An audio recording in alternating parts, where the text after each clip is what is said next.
Hello, Jets fans. Put your seatbelts on and get ready for the ride. We are the freaking New York Jets, and we are built for this shit, according to Aaron Glenn. And the Aaron Glenn era has officially started for the New York Jets. Hello, everyone, and welcome to Rich Sports Talk, your home for all the latest and greatest on the New York Jets. We are breaking down all the introduction today. And more importantly, we're going to change gears a little bit here. I know the big thing everyone wants to talk about is winning the press conference. Who won the press conference? And well, I look more for keys we gained from this press conference, some insights, if you will, some ideas of how the Jets are going to proceed this offseason, what they're going to do, and some of the key decisions that Aaron Glenn and this front office with Darren Moogie will be making. But before we begin, make sure to hit that like, make sure to hit that subscribe button so you don't miss anything on our channel and the latest Jets content, and to help us with the algorithm here on YouTube to make sure that we get to as many Jet fans as possible. And yes, guys, we have a lot to talk about here tonight. I know you guys are excited as I am. There's a lot to dive into. And again, we have a special feature with the Super Chat feature. Make sure to use Super Chat to jump the line and, of course, to get to the front of the line. But we're doing a special feature tonight. If we can get 5 Super Chats in the video tonight, once again, 5 Super Chats, I will give you a sneak peek of 5 players that you should be watching, especially for the Jets, at the Senior Bowl this week. We'll have a lot of breakdowns of Senior Bowl throughout the week as well. But Aaron Glenn and Darren Moogie were introduced today, and basically it was the Aaron Glenn show.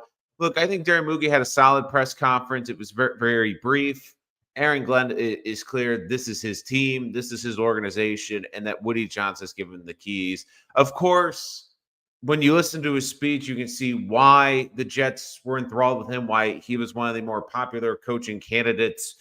And while I do think the energy is incredibly important, and it is clear the players love and respect him, to me, I think the biggest thing that we get from this press conference is that Aaron Glenn is someone that understands this Jet organization because he played here. He referenced the 1998 game where they had the 10-0 lead in the AFC Championship game, lose to the Broncos, and how he wants to put that demon to rest as a head coach.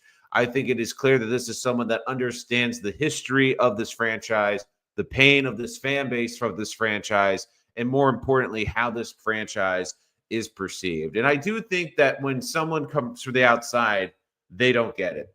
Yes, Robert Saleh did work in the New York area. Yes, Robert Saleh heard about the Jets, but it's one thing to hear about the Jets, but then it's a whole nother to be a part of this regime, be a part of this program, be a part of this franchise, and seeing the highs and the lows. And again, Aaron Glenn understands if this team wins, they are going to have some of the highest highs in the leagues, but they understand the criticism. They understand the same old Jets. They understand the ridicule basically this franchise has gone through the past couple of years. And I think he really related well to the fan base. And if you were someone that wasn't sure about Aaron Glenn, I think this is someone that you want to fall behind. And I guess the big thing too is this feels genuine. You understand that Aaron Glenn is the same guy he was as a player. He's feisty. He's going to be accountable. He's going to make the guys be accountable out there. But more importantly, the biggest thing I took out of it today was it's one thing to have accountability on the team. But he said something very importantly. It's my job to teach what the responsibilities are.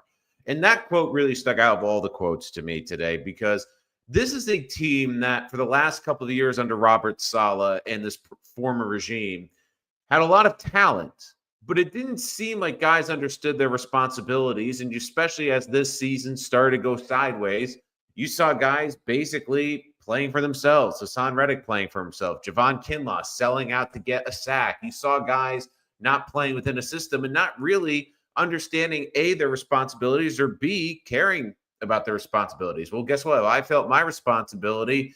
Either someone will pick it up or, oh, you know what? Who cares?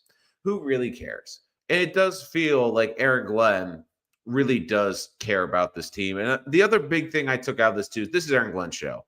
I understand there's going to be people that don't love the dynamic of both the owner, both GM and head coach reporting to the owner. I understand that is a dynamic we haven't loved here, but it is clear to me that Aaron Glenn's the one that has the power. Aaron Glenn's going to have a major say in the personnel, which I think is good.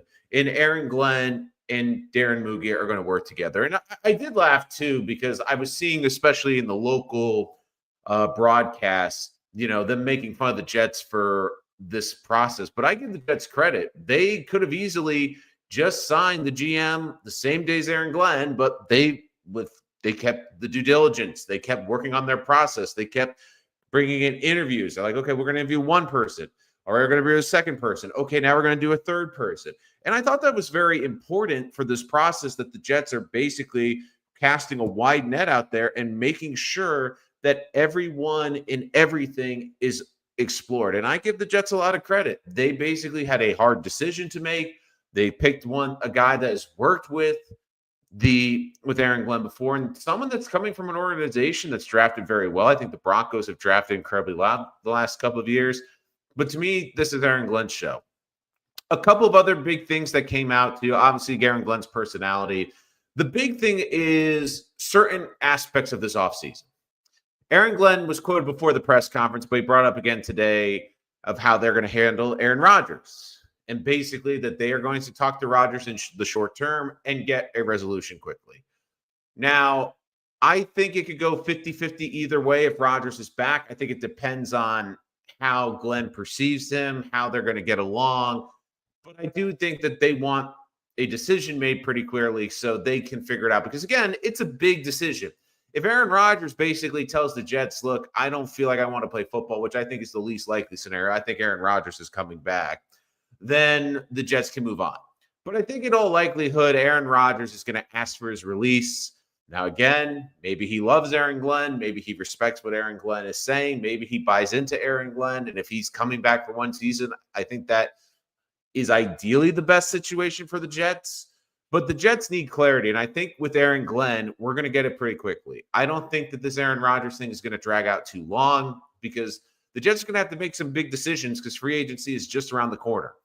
And they have some tough decisions. If Aaron Rodgers isn't the quarterback, do they look to free agency? Do they look to free agency in the draft? Do they take a chance on like a Jackson Dart? Do they take a chance on Jalen Milroe with the 7th pick? Do they have to trade up to go get a quarterback? I do think that having that clarity will allow the Jets to approach this offseason correctly. And again, guys, if you want more Senior Bowl access, make sure to use that super chat feature. If we get 5 donations tonight, I will reveal some key prospects the Jets should have their eyes on, and ones that you should be taking down with a bit of notes and keeping an eye on this week in Mobile, Alabama. Another interesting decision that I really like is Glenn saying, basically, even though they haven't picked the OC yet, they're still working on the DCs, that he's going to be the head coach. He's not going to call the defensive plays. I know Saleh technically didn't, but Saleh had a major hand calling the plays. I think that this is the right decision. Glenn's going to be the head coach. Glenn's going to be focusing on both sides of the ball. I think that is very key. The other thing that I thought was very interesting that came out today was Woody Johnson, because Woody Johnson was asked about his ownership, and he basically admitted he needs to be a better owner. Now, again, it's one thing to admit it, and that he needs to look in the mirror and be a better owner. But again, actions will speak louder than words. And he believes that he's hired the right people. And if these are the right people and the Jets start to win football games and the culture changes, then, it's a little bit easier to be an owner when your team's winning and the fan base is happy. But when your fan base is starving for the playoffs and has missed it for 14 years, yeah, I can see why fans do not trust you.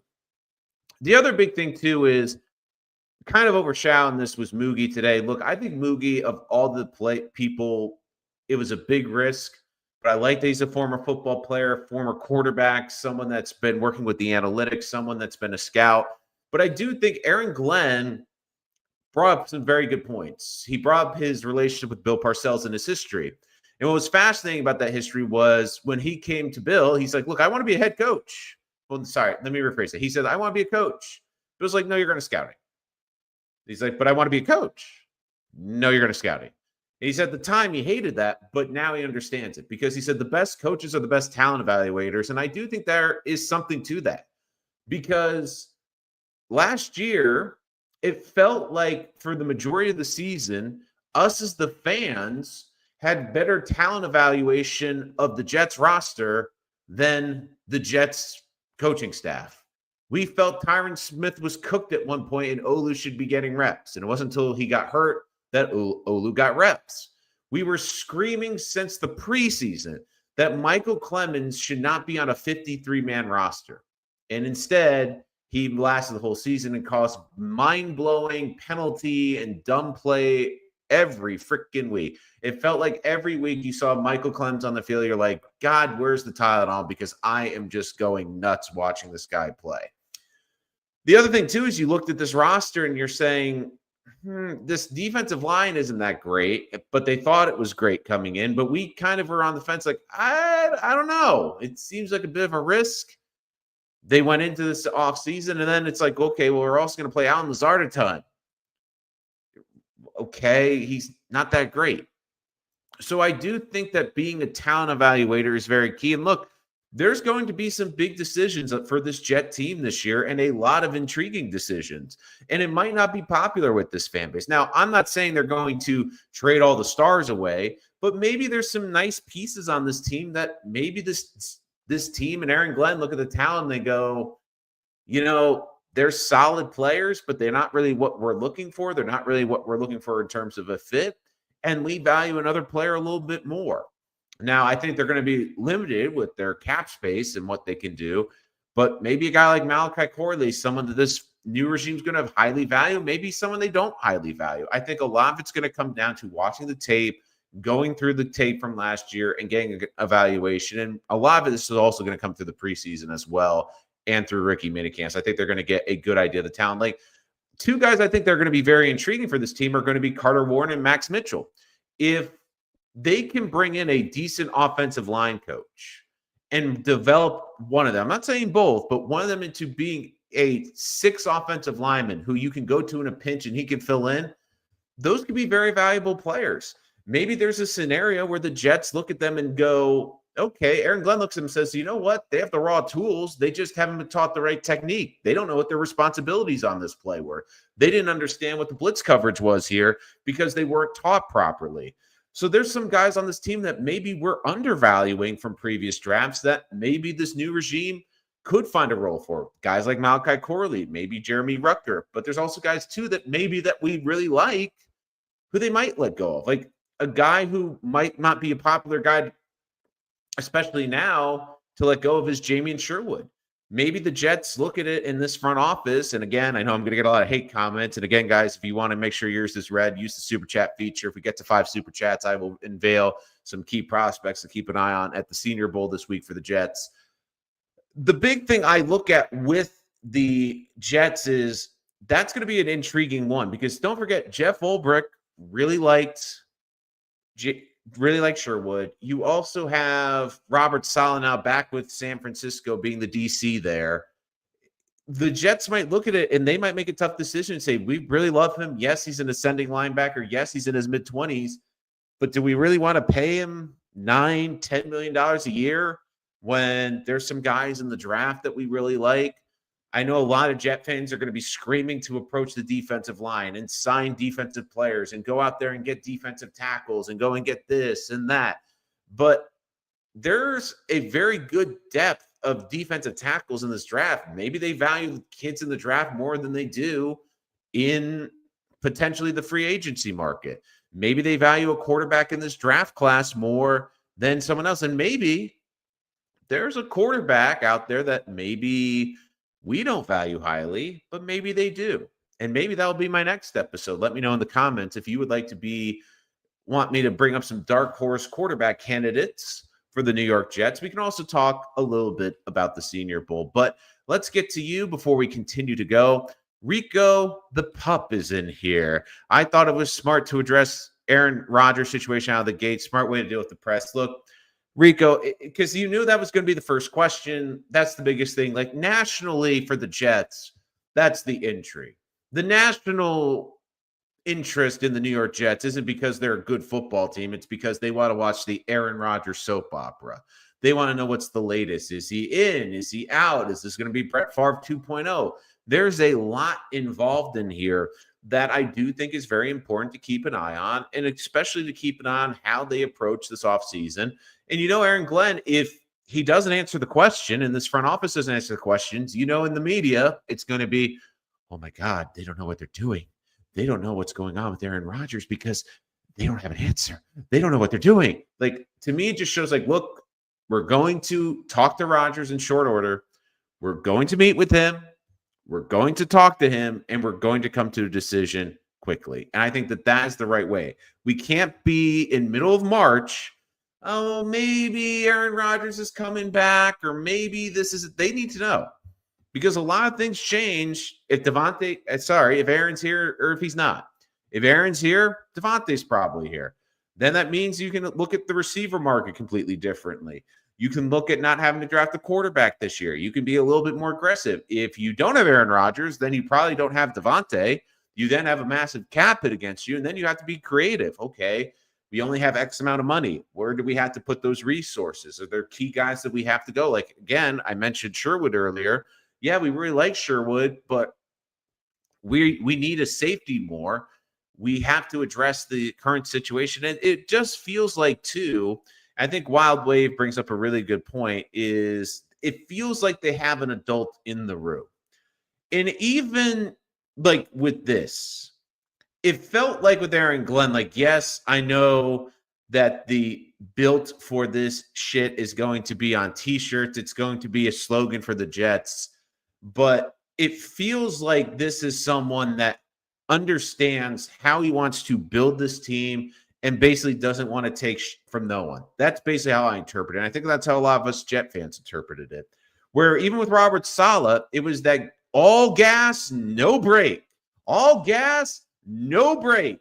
And we saw it, AGNB, all that football logo, all plastered over Florham Park, plastered in MetLife, plastered here, plastered there. But then when the rubber hit the road, there was a lot of braking and a lot of fumbling with the clutch and not really a lot of gas. It was more a pain in the you-know-what as opposed to pushing down the gas. So I just look at it where, look, it feels like Aaron Glenn has been groomed for this, and it's someone that cares about this organization. I think that's one of the reasons Dan Campbell has worked so well, is he's someone that cares deeply about the Lions organization. He cares about how they are perceived. He cares about how they are portrayed. Like Aaron Glenn, I also think feels like he owes this fan base a little bit, not him personally, but that the Jets had opportunity in 1998. And like he said in the press conference today, that still haunts him. That's something that he wants to put to bed. That's something he wants to get over. And to me, that is what is very important. And look, it doesn't matter at the end of the day if this team doesn't win games. It doesn't matter if this team, Aaron Glenn can win press conference after press conference, but if this team is 2-6 by week 8, if we're doing tankathon, it's going to be a lot of talking. And it's going to be a lot of questions about Aaron Glenn. But I will say this with Aaron Glenn, because I don't think today was more about the press conference. Everyone's saying, oh, did he win the press conference with the quotes? I don't really care. The one thing I look at is, like, do you screw up the press conference? I thought Liam Cohen in Jacksonville today screwed up the press conference with that weird Duvall. Adam Gase screwed up his press conference because he showed up like this the whole time and was like giving the shifty eyes and was like, don't be suspicious the whole time. And we're like, yeah, that's not going to work too well. So, but I thought a lot of this too was, okay, we know the structure. We know that Moogie and Glenn are going to work hand in hand. We understand that Woody Johnson says he wants to be a better owner. And I do think he wants to, but again, actions will speak louder than words. I thought the key things we got out of the press conference today is what I was expecting. He's going to be a CEO type. He's not going to be just calling the defensive plays. He's not going to be someone that's just going to be like, oh, I'll take care of the defense. Someone take care of the offense. He's going to be an overall seeing coach. He's addressing the Aaron Rodgers situation. He's facing it head on. He's going to tackle that as soon as possible. And I do believe that we will have a Rodgers decision sooner rather than later. Because the Jets, I think the Jets and Aaron Glenn and Darren Moogie, they want to have a plan. And I don't blame them. They want to have a plan. Like, it's a big difference if you go into this offseason and you know Aaron Rodgers is coming back, than if you go into the offseason without Aaron Rodgers and you have a ton of dead cap space working against you. So there are key differences in how this Jets offseason is going to be approached. And I think Aaron Glenn's at the point he's like, look, we want to hit the ground running. We're a little bit behind because, again, we're new in the building. We're still building our staff. But we have to hit the ground running because don't forget the Senior Bowls this week. And from the sounds of it, the Jets are going to have their scouts there, but it doesn't sound like Moogie could potentially be there or that basically, Glenn could be. And it's understandable when they're trying to put together this staff. And again, the Jets still have scouts. They're viewing it. I still think the game tape is the most important thing. But the Jets want to get this Aaron Rodgers thing figured out. They can't let it hang over their head because whatever solution they come to, and again, when it happens, we will talk a lot about it. Because right now, there are so many ways the Jets could go. But once that decision is made, it makes it a little clearer.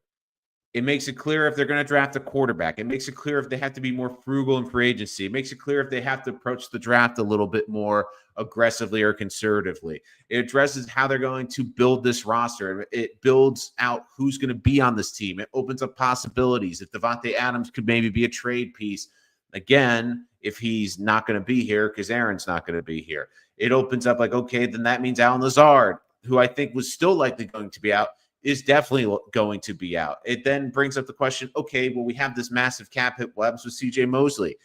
Sherwood, we really like as a player, but is he worth us giving him A+ money? Again, I think he was unbelievable this season, and it's frustrating because you don't want to lose a talented player.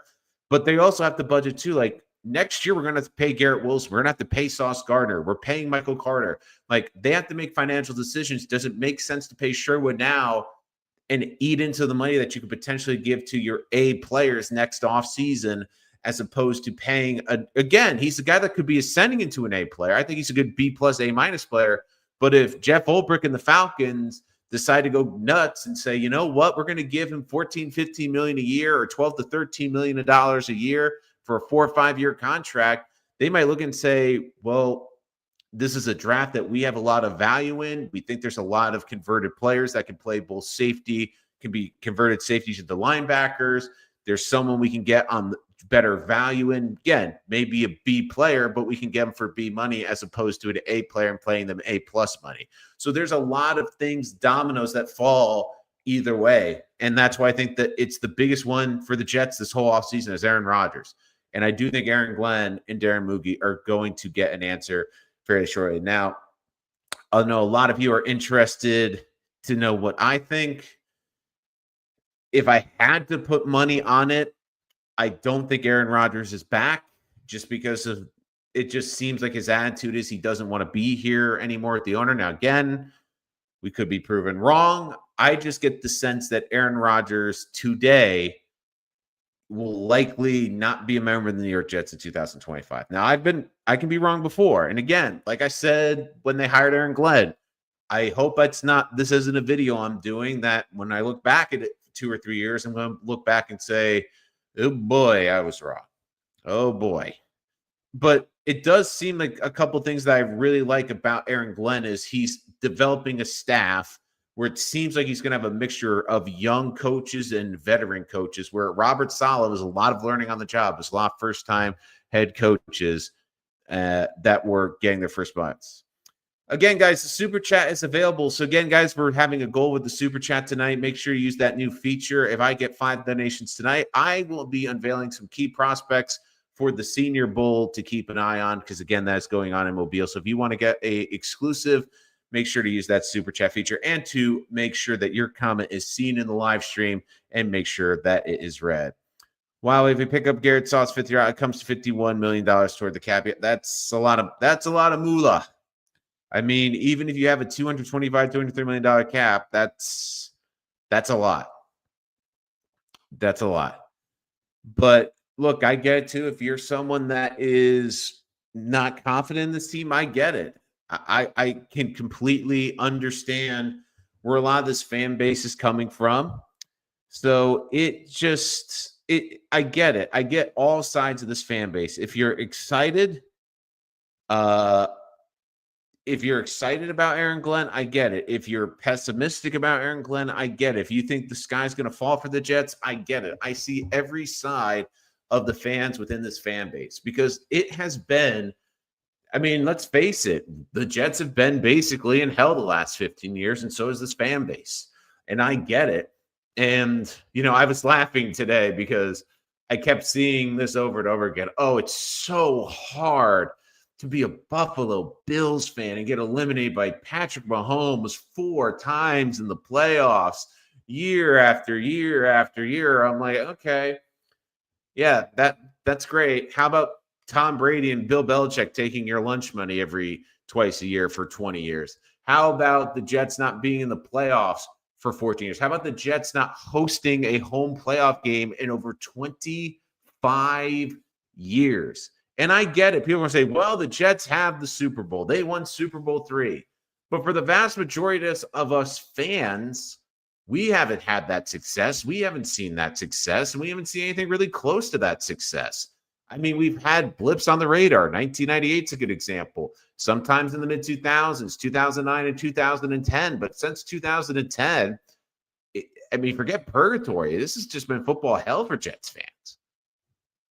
It really has. And I think that that's part of the appeal of Aaron Glenn and why I think he resonated so well in the interview with the Jets, because this is where he wanted to be. This was his number one choice. And he understands that he's a player that, to be fair, has not only proven he can help with the turnaround with the Detroit Lions, but he was a part of it as a player here. He was here before Bill Parcells. He was here during the turnaround with Bill Parcells, and he saw the success. And I think that's important as a player. I think it sets an example for the guys here, for people that think it can't be done. Aaron Glenn can say, look, it's happened to me twice. I've seen it in Detroit, and I was experienced as a player here in this very city. It's tough. There's going to be some sacrifices, and I do think there's going to be a couple of roster moves that is going to perturb this fan base. Maybe some guys that we really love and respect aren't valued under this new regime. And that's a truth that we have to acknowledge as a fan base, is that this is a new staff. And I'll even be the first to say it. This will be a new offseason for me with the mock drafts. For those of you who follow this channel, I do a ton of mock drafts and scouting for the Jets. One thing I like to do, though, is I like to make mine more accurate, is get a sense of the GM and the coaching and what they valued. And I feel like, especially over the last couple of years with Robert Saleh and with Joe Douglas, you knew what you were going to get. You were going to get guys with RAS scores. You're going to get guys with a lot of potential. You were going to get a lot of the guys with a lot of the great measurables, and then some fill in the blank. Do they have injury issues? Do they have person issues? I mean, they did a really good job evaluating the top talent, but they didn't do a great job rounds 2 through 7. So I think with this new regime, there's going to be a lot more analytics. You could tell that, yes, measurables are incredibly important to Moogie, but he has mentioned that he's also looking for production. He's looking for smart football players. He's looking for football players with high IQs. So I'm very interested to see, and I think we'll get a sense, too, of what type of players they're going to maybe be even looking for in the draft through free agency.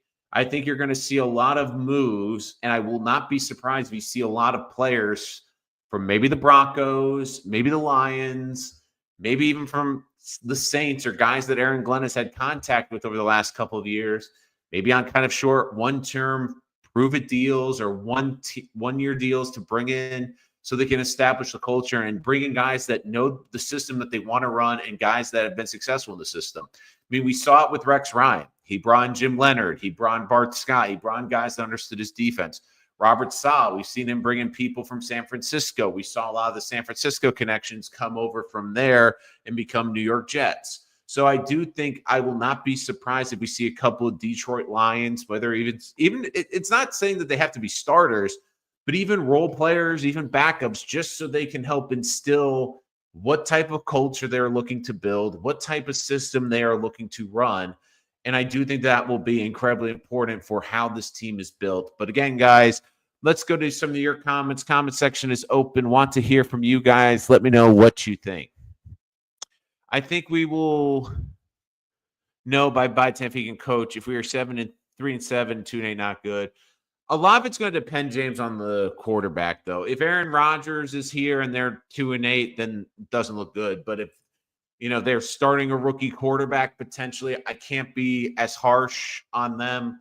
But I do think that Aaron Glenn, if he is any bit of a decent head coach, this team should be competing. And he even said, like, they should be competing right away. I mean, this is a team that how many games was bad coaching and bad personnel management killed this team in the last 2 years? Think about it in 2023.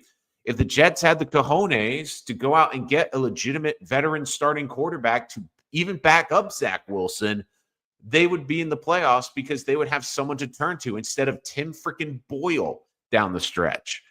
This year, when Greg Zuerlein clearly didn't have it in preseason, they let a very talented young kicker go out the door. Then they let Zuerlein cost them games. And by the time they finally made a decision, it was too late. And then it wasn't even really a decision. They put him on IR, and then they brought him back at the end of the season, which to me was even mind-blowing to even consider that.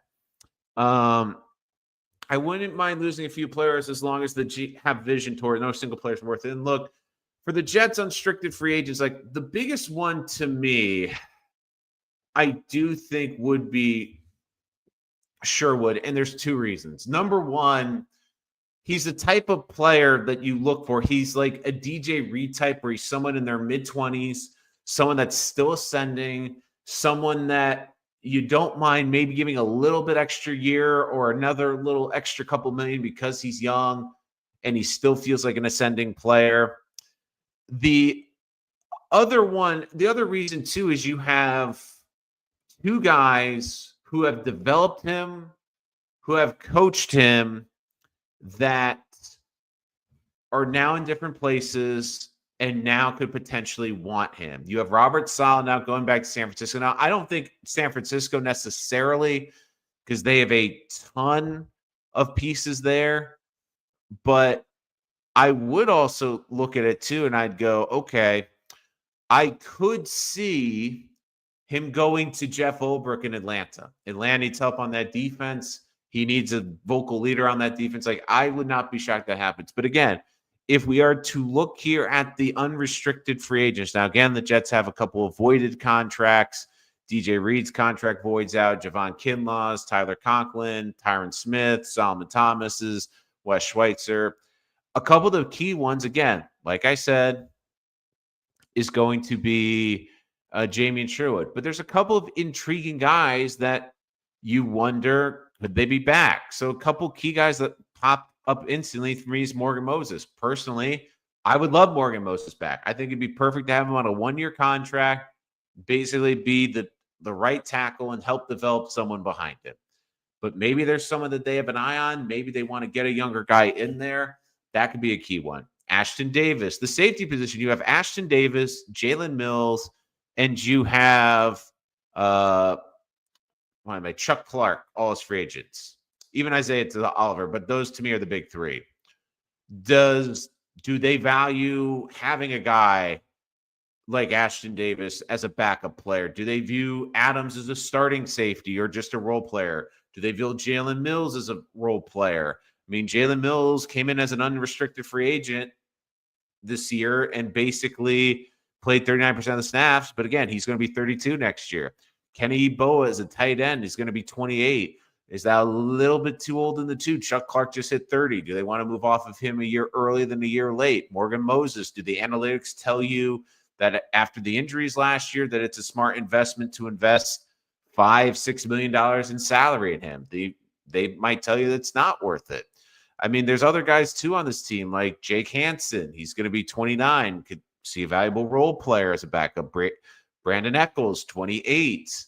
I mean, there's going to be a lot of decisions for this Jet team, and a lot of it's going to come down to how they view it. But again, if Aaron Rodgers is here, it's still a big contract, but maybe he renegotiates, opens up some more cap space. But the other big thing, too, is if he's not here, it definitely impacts how this team's going to allocate their assets and how they will attack the free agency.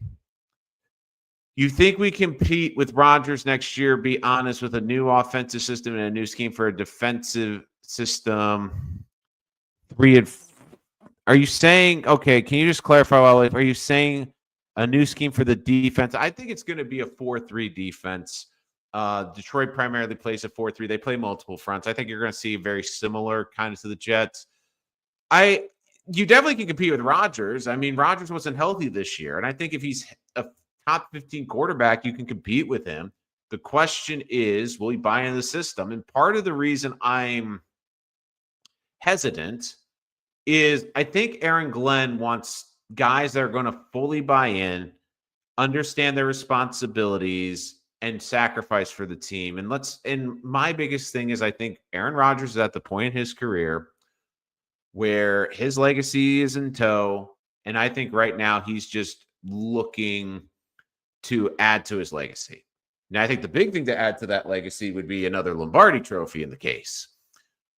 But the big thing is, and you saw it a lot last year. Now, again, maybe it's because the coaching staff he didn't have respect for, but this is also the coaching staff that begged him to come in.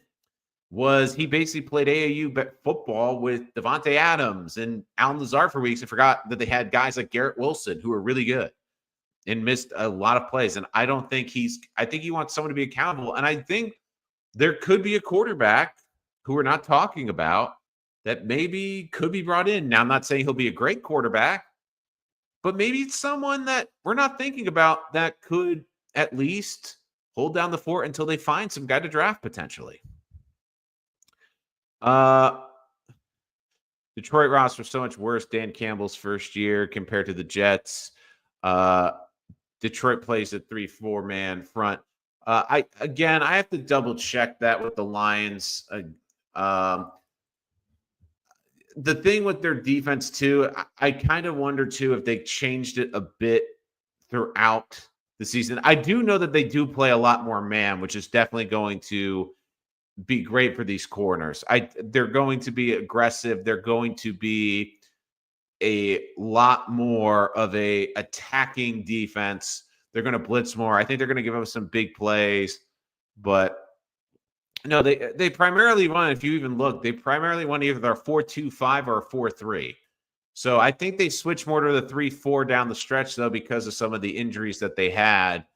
But they primarily play with a 4-2 front, very similar to what the Jets kind of in terms of the front that Robert Saleh had last year. So I do think it's going to be multiple fronts. I'm not saying there's not going to be 3 fronts. Again, I also think with Aaron Glenn, it's going to come down to personnel.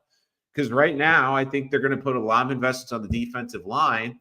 But if they're thin at the linebacker position, that maybe they don't play as much 3-4. I mean, the Jets right now, weirdly, one of the positions is linebacker. I mean, there's a scenario where 2 of your 3 linebackers aren't back. You got Quincy coming back, but Sherwood gone. Is C.J. Mosley going to play again? And I also think too that yes, Zachary, I think he's going to have an influence on the defense. I don't think he's going to call the plays, but it's not like he's going to let the defensive coordinator do whatever he wants. He's going to have a major say on both sides of the football, Zach. So I don't think he's just going to let the defensive coach go rogue, basically. So, but yeah, like I know for the defensive coordinator that they have talked a lot about getting experience back there as well. So I'm very curious to see who they will target for the offense. I know the kid from the tight ends and wide receiver coach from the Rams is basically at the top of their list right now. But it is fascinating, too, to see how quickly Saleh and Ulbrich got defensive coordinator jobs. But, I mean, I do think that if I had to put my on, Steve Wilks is going to be the DC. I do think that he also would be incredibly valuable just to have a voice in that room that has had head coaching experience, has failed as a head coach and one stop. Again, I also don't really think about that as much. And look, with Wilks, it reminds me a lot of what the Jets, I think, want to do. They do a lot of 4-down set. You're going to see a lot more disguised blitzes. I think you're going to see a lot of blitzes from the secondary. I think the Jets, who rarely got the safeties and the linebackers involved in the blitzing game, are going to have a much bigger role especially. Yep, it's Nick Caley, Zach. Thanks for reminding me. I knew it was just the name.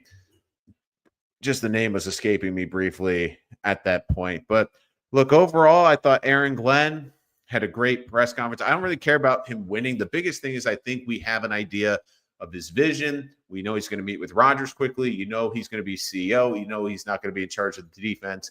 And he's going to have a major say in personnel. And you could tell by the attitude that he's brought here is how it's really invigorated this franchise, because there's something with Glenn that he brings that's really unique. And I do think it's a lot of pride. Like, think about guys like Victor Green and think about all the former Jets that were at this press conference today. There's almost this sense of family within the Jets now that you really haven't ever had, because let's face it, basically the Jets have brought in outsiders for years now. They've brought in outsiders that had no connection, especially after what felt like Rex, who again was an outsider himself, but I do think had that personal connection with a lot of fans, especially with the success. But after him, you got a lot of Adam Gase, you got a lot of Robert Saleh, guys who, talked about culture. They talked about that they knew what it took to win here. But until you've been in this market, and until you've really proven yourself, I don't think you really understand. And I think the biggest thing, too, is you have to have a general understanding of the market and also that New York's different. I think Tom Coughlin worked for the Giants because he had so much experience in the NFL. And he was at the point in his career, too, where I think he also was open to listening to his players. And I think he adjusted as well to the New York market, and is why he worked. The guys who work here are the guys who understand that it's different. It's different, and you have to really be confident not only in yourself, but you have to understand that no matter what you do, you're going to be criticized and scrutinized for, and that this is a passionate fan base. I think that that's one thing that can swallow these guys up, is they don't understand how passionate this fan base is and how this fan base has just been through the ringer and why it's so negative, why it feels like the sky has fallen. Like, there's something to, I think a lot of people when they first get here, like, can't be that bad, or I can't, it won't happen to me. And when it does, they look like a deer in headlights. Where Aaron Glenn, he's been someone that's been here. He's been through two of the worst moments maybe in Jets history, the 1998 AFC Championship game and the spike game. That was him who got fooled on the spike by Dan Marino, and he still talks about it to this day.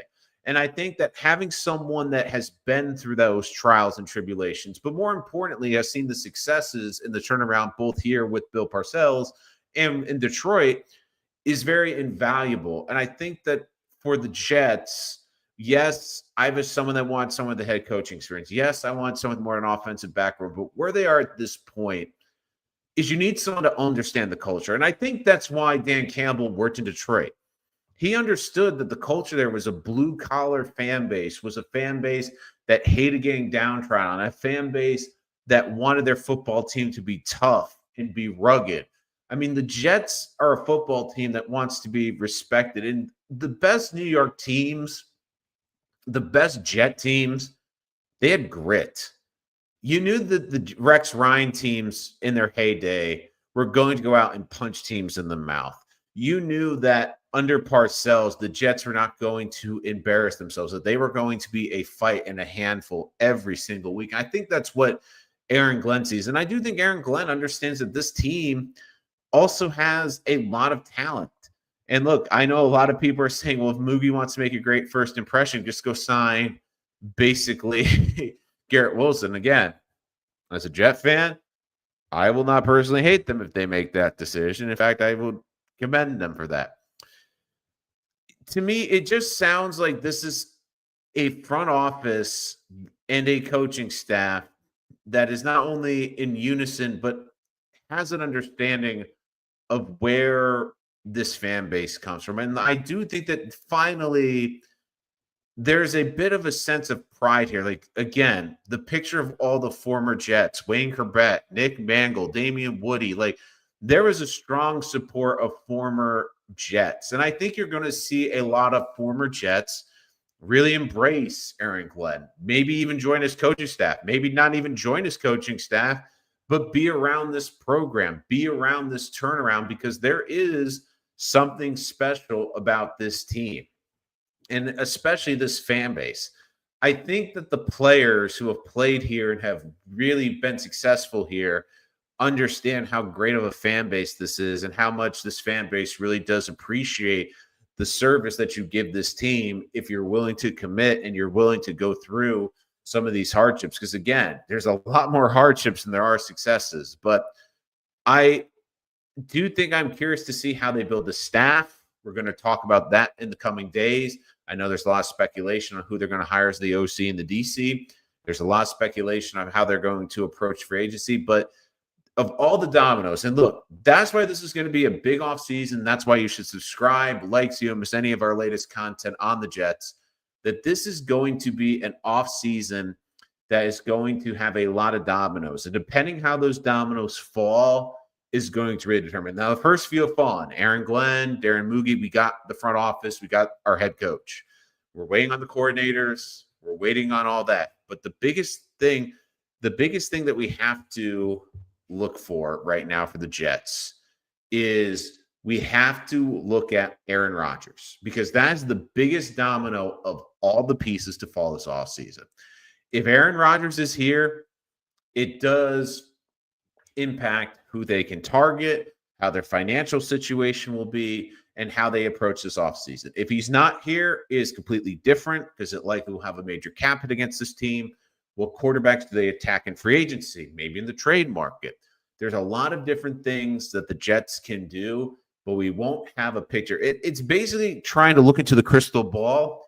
And this is one of the reasons with the drafts, like I do the 7 rounds after free agency and then 3 rounds beforehand, the picture becomes more clear. But until we get that picture and we see what is clear, it's hard to make those judgments. Again, we can talk all about the Jets offseason, how this coaching staff is going to be built, how this team's going to approach the draft. But the biggest thing is how they approach this Aaron Rodgers thing. If Aaron Rodgers isn't here, it changes the whole dynamic one way. If he is here, it changes the dynamic the whole other way.